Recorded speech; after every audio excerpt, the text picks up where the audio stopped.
Hi, and welcome to Tax Efficiency for Passive Investors. I'm confident you're going to get a lot out of this masterclass. Today, we're breaking down not just key tax advantages of passive investing, but also practical ways you can implement them. My name is Eric Burns, founder of Flowers Capital.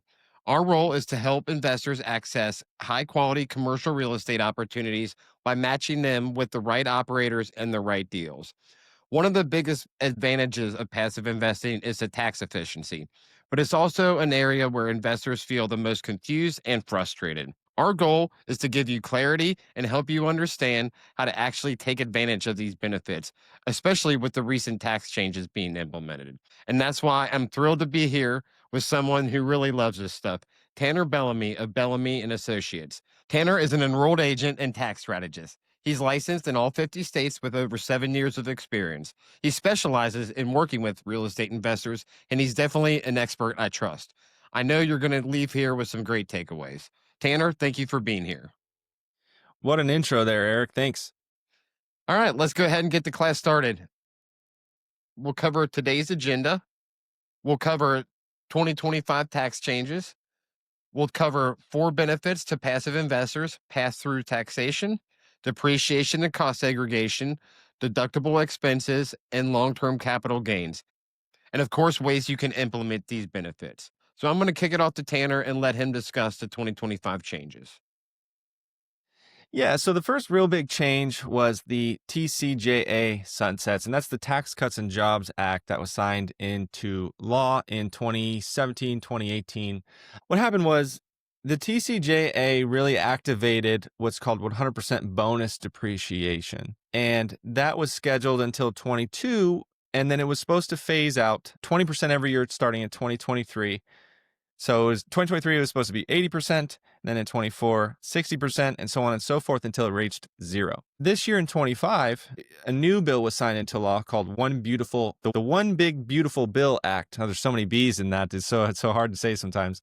And what that did was that restored the 100% bonus depreciation as of January 19th this year. Another deduction that it reset was the state and local tax deduction cap, and it didn't reset it, but the cap that was originally placed in as $10,000 was raised to $40,000. So you may not have been itemizing in these past couple of years because your state and local tax cap was at $10,000. So it really didn't give you a big deduction on that one. So that's a big one. And then another one that might help some investors would be the personal car loan interest deduction. So if you go out and buy a new car, you can actually write off that loan interest against your income, where we weren't able to do that in the past. So those are a few of the 25 tax changes. Now I want to talk about pass-through taxation from an investor standpoint. When you invest in a deal, you're actually investing into a business, and it's actually a partnership. And that partnership is referred to as a pass-through entity, which has a flow-through structure. So what will happen is that partnership at the end of the year, we'll go ahead and file a partnership tax return. And all of the investors or owners in this business are going to get what's called a K1. And that K1 is going to show the investor's income and or loss. And then the investor will take that K1 and place that on their individual tax return to then pay tax or calculate the loss on their individual tax return. Because of that, I want to talk about passive and non-passive. So most of you will have either a W-2 or some kind of operational business that really supports them and pays the bills. Those kind of businesses are what's called non-passive, because you're probably, if you're a W-2 employee, that you're the operator, you're getting a paycheck, or maybe you're the operator of your business and you're collecting money from your business. It's making money. It's helping you support your family. It's paying the bills. That's going to be what's called non-passive income, because it's not passive. You're doing the work every day. It's operational. Well, when you invest in a syndication or in a deal, that's going to be what's considered passive income or loss. And the reason why we don't want to mix these or to get that messed up is because a lot of times when you invest in these deals are going to show, it's real estate, so they're going to show losses, and you're going to get a K1 with a loss on it. But when you are a passive investor and that's passive loss, you cannot use that passive loss against your non-passive income. So you can't use that loss against your W-2 or your S corporation income, whatever it may be, to offset that income. What will happen in that case is those losses will be put into what I call a passive loss bucket and be carried forward to offset any passive gains in the future. And so one thing to keep in mind as you're going to file your tax return, if you do invest in a deal and get one of these K1s, is just keep that in mind, because I've seen it a lot where, I'll get a client where their past tax return or their tax preparer in the past has taken that K1 and marked it as non-passive, maybe not on purpose or whatever. So what that loss does is it actually offsets their non-passive income, so the W-2 income. And yeah, it looks great on paper, right? You get a bigger refund or you pay less in taxes, but that's really setting you up for an audit risk, because if the IRS comes back and looks at your return and says, hey, this is actually passive loss, and you offset your non-passive income, well, you're going to actually have to owe that tax that you would have paid if you got it correct in the first place. And then on top of that, you're going to have some penalties and interest. So, you really want to be careful of that. I think that's a good thing to kind of keep in mind as you're going to file your tax return. Yeah, Tanner. So we've correctly organized and correctly categorized our income. When you have a passive loss carry forward, is there an expiration date on when you can use it? That's a great question, and that's one question I get a lot, and the answer is no. So those passive carry forwards are carried forward indefinitely until you utilize them. So now I want to talk about depreciation and accelerated depreciation. This is kind of a hot button topic. The people that invest in real estate, they're always wondering about depreciation and how to get the best out of that. And so one thing I'd like to explain is that it's a non-cash expense, meaning that you won't see a cash outflow from the business's bank to get that depreciation expense. What happens is when you go and purchase a property, call it $100,000, first you determine what is depreciable basis and what's land basis. And then of that depreciable basis, the IRS allows you to take a portion of that every year as an expense. So you won't see the cash going out of the bank to take that expense. Rather, it's a calculation on the original purchase of the property. Okay. And so with that, you might say, okay, well, how do I find that? How do I calculate that? Well, by default, the IRS has you calculate it over a straight line. And so if it's a residential property, it's going to be 27 and a half years. If it's a commercial property, it's going to be 39 years. But then you have other kinds of depreciation, which is called accelerated depreciation. And what that is certain other types of property that you can calculate as property with a shorter life period. For example, there are things that go into a 5-year bucket, a 7-year bucket, or a 15-year bucket. And so real estate investors, they know they can get these big benefits from depreciation. So what they will do is they'll want to classify certain property as 5, 7, and 15 year. And the reason for that is you get bigger deductions earlier on. And so in order to do that, you can go ahead and get what's called a cost segregation. And what that is that's somebody going into the property, maybe not physically, maybe they have some software to do a calculation for you, but they'll go into the property and they'll say, hey, yeah, we do have this structure, right, properly depreciated over 27 and a half years or 39 years. But what about this furniture in this building? Or what about these fixtures in the building? How about the fencing around the property, or, maybe you have sidewalks, driveways, some kind of land improvements. Those are all examples of what would be put into 5, 7, and 15-year property buckets. And when you're talking about 5, 7, and 15-year buckets, are these expenses that can get 100% written off in year one? Exactly. You're talking about bonus depreciation, which is a great question. So bonus depreciation allows you, like we talked about earlier, that Congress restored back to 100%. Bonus depreciation applies to that 5, 7, and 15-year property. So the goal is kind of to have property in those buckets, so that way you can get this large deduction, not only year one, but also the closer years after year one. And so the cost seg really helps with this, right? You have somebody go in and say, hey, this is actually 5-year property, this is 7-year property, this is 15-year property. And what that does is that drastically inflates that deduction or loss in year one. And so I have an example here. A client of mine that purchased a 1.1 million property. We went in and we did a cost segregation. And from that cost segregation, he actually received a $334,000 deduction from all of the depreciation from that cost seg. And that includes that property that was put into the 5, the 7, the 15 year buckets that were bonus depreciated, but also what was left over that was also being depreciated over 27 and a half years. This was residential, so it's 27 and a half years. And so with that deduction, based off of his tax brackets, Fed and state, he generated about $148,000 tax savings based off of his bracket.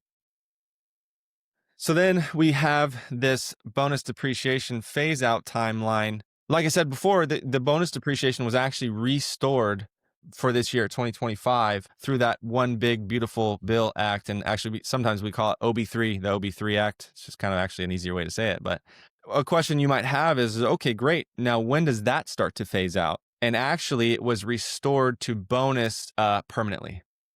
So that's one of the good things about that new bill. All right. Another thing I want to talk about too is deducting other kinds of expenses. And so outside of depreciation, actually the partnership's going to have its own operating expenses, right? So this is going to be actual cash outflows in order to operate the business. So things like mortgage interest, if the syndication has a mortgage on the property, this is going to be property taxes on wherever the property is located. And maybe the syndication pays a property manager to manage the property, and you're going to have some management fees. Those are all going to be expenses coming off the top line, rental income in addition to the depreciation. Those are even going to further lower that income or increase the loss that you as the investor has, right? That's going to be the partnership's operating expenses, right, on the partnership level. Well, there's actually some other expenses that I would probably recommend to my investors that I would call them investor level expenses, that you're now able to get since you are an investor into this business. I have what I call big 5 expenses. These are things that you're paying for anyway. And, now that you get into business or you become an investor in business, you may be able to get a write-off for these things. Number one is going to be communications. I call them communications. It's going to be your internet and your cell phone. Right? Everybody communicates via these two items here. Just kind of how we're communicating right now over this meeting here. And so we're going to want to get at least something for what we're paying for our cell phone and our internet. And let me back up real quick.